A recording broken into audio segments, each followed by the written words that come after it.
কথা বাবা, সত্যি আমার কেউ নেই। শুনলাম তো আমরা কে দেখলাম যদি মনে থাকি মেয়েটিকার ছেলেটা কানা ছেলেটা কে দেখবি বলো বাবা। তো আজ যাত্রাগাছিতে চৌধুরী পাড়ায় আবার এসেছি। এনার কথা আমাদেরকে পাড়ার লোক বলেছিলেন আর কি, যে খুব অসহায়। তো ওনাদের মুখ থেকেই শুনি বাকিটা। কেমন আছেন আপনি? ভালো নেই বাবা, খুব শরীর খারাপ, আমার খুব সময় খারাপ, শরীরে খারাপ। ওই ডাক্তারখানা যাও তার যেতে পারছি না, আমার সবাই যেতে পারে। আমার জেলা টাইমে চারিদিকে হয়ে গেছে, আমার কখন যেতে না, এখন খাই তখন খাই না, এরকম আবার খুব শরীর খারাপ, চলতে ফিরতে পারি না। আচ্ছা, এখানে তো প্রচন্ড গাড়ির আওয়াজ, আমি ভিতরে এসে কথা বলতে পারি? সেটাই বেটার হবে সব থেকে। হ্যাঁ, এই তো একটু পিছনে দাঁড়ান আপনারা। খারাপ আচ্ছা, এটা আপনার কি হয়?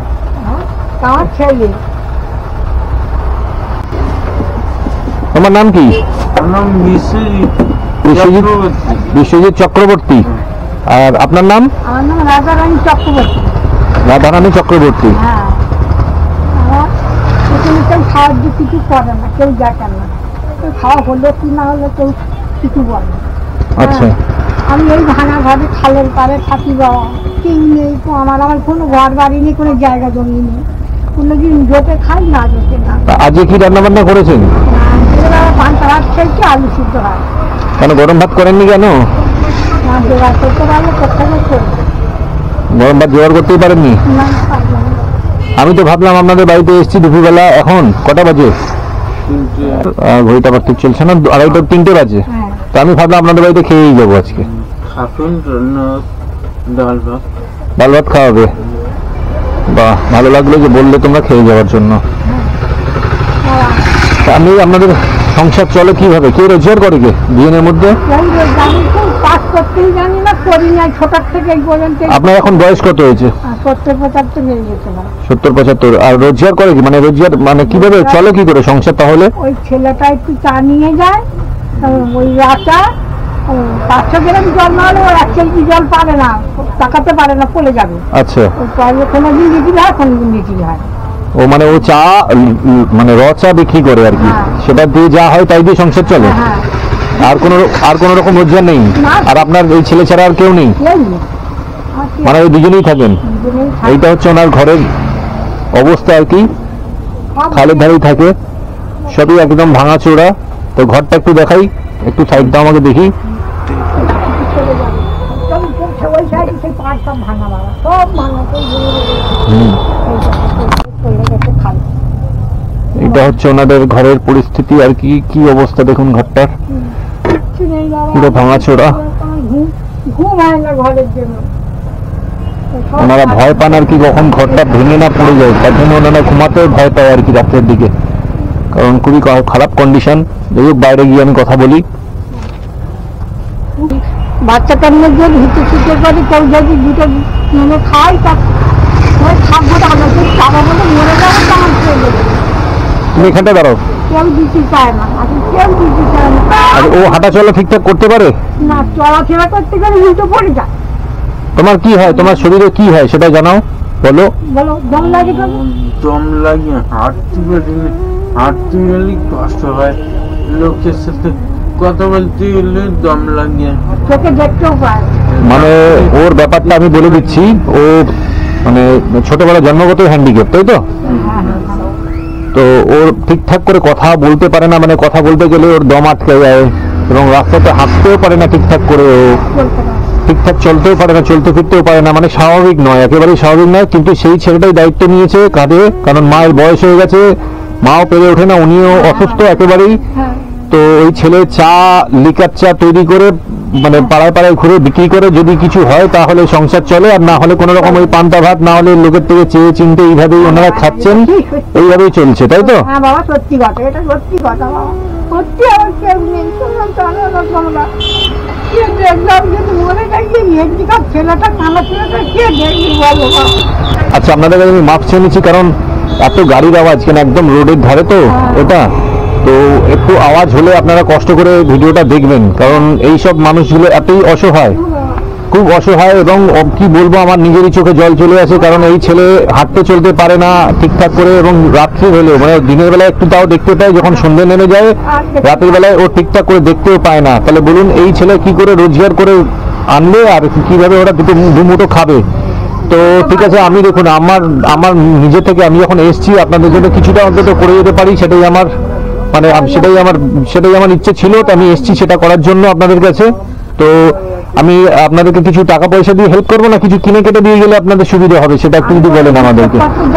কিনে কেটে দিয়ে যাও। আচ্ছা। তুমি তো পারলে একটুখানি যা পারবে তাই আমার হাত খরচা দিয়ে দিল, না দিলে কোনো ব্যাপার নেই। আচ্ছা। ডাক্তার দেখাবো। ডাক্তার দেখাবেন? ডাক্তার দেখাবো, আর খুব শরীর খারাপ। আচ্ছা আচ্ছা আচ্ছা, ঠিক আছে, আমি যতটা পারছি আপনাদের জন্য করার চেষ্টা করছি। আমি বাজার থেকে যা পারবো হ্যাঁ আমি কিনে নিয়ে আসছি আপনাদের জন্য, যতটা চলে চলুক, তারপরে দেখছি। হ্যাঁ আমার ছেলে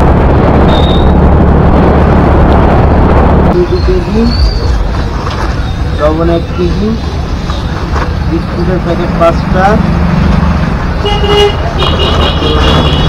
মশলার প্যাকেট 1 কেজি, তারপরে চাষের প্যাকেট 1 কেজি। 2000 টাকাটা অনলাইন করছি,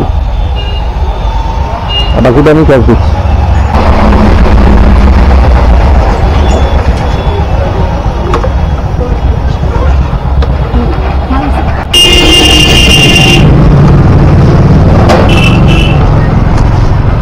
দাদা টমেটো, পেঁয়াজ আর আলু টোটাল মিলিয়ে কত হয়েছে? 160 টাকা।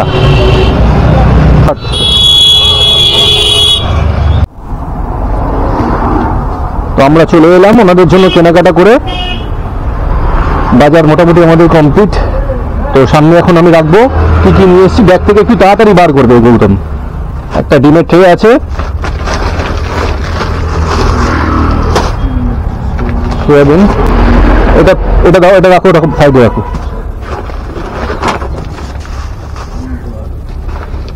ডাল, কোলগেট,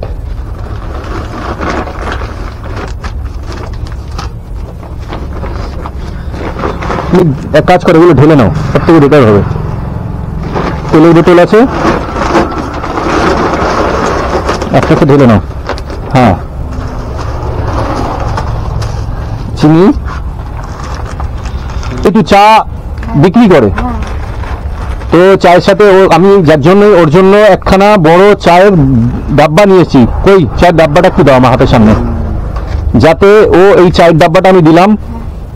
এই চায়ের ডাব্বাটা 1 কিলোর উপরে আছে, এটা আছে মোটামুটি, না ভুল বললাম, 2.5 কেজি আছে। 2.5 কেজি চায়ের এই ডাব্বাটা আমি ওকে দিলাম একটাই কারণে, কারণ এই যে ছেলে হ্যান্ডিক্যাপ, ও চা বিক্রি করে, যাতে এই চায়ের ডাব্বা থেকে ও চা তৈরি করে আর কি লোককে চা দিতে পারে, তার জন্য আমি ওকে এই ডাব্বাটা দিয়ে গেলাম, যাতে এইটা দিয়ে কিছু রোজগার করে ওর সংসারটা চালাতে পারে। এটা খুশি হয়েছেন? দিয়েছি। আর এই 5 প্যাকেট আমি বিস্কুট দিয়ে গেলাম, 5টা প্যাকেট এই চায়ের সাথে সাথে এইগুলো নিয়ে যাবে, ঠিক আছে? বুঝলে, এগুলো নিয়ে যাবে। আচ্ছা, এখানে তেল, নুনের প্যাকেট, আচ্ছা ওগুলো বার করো। ফার্স্ট টমেটো আছে, আলু,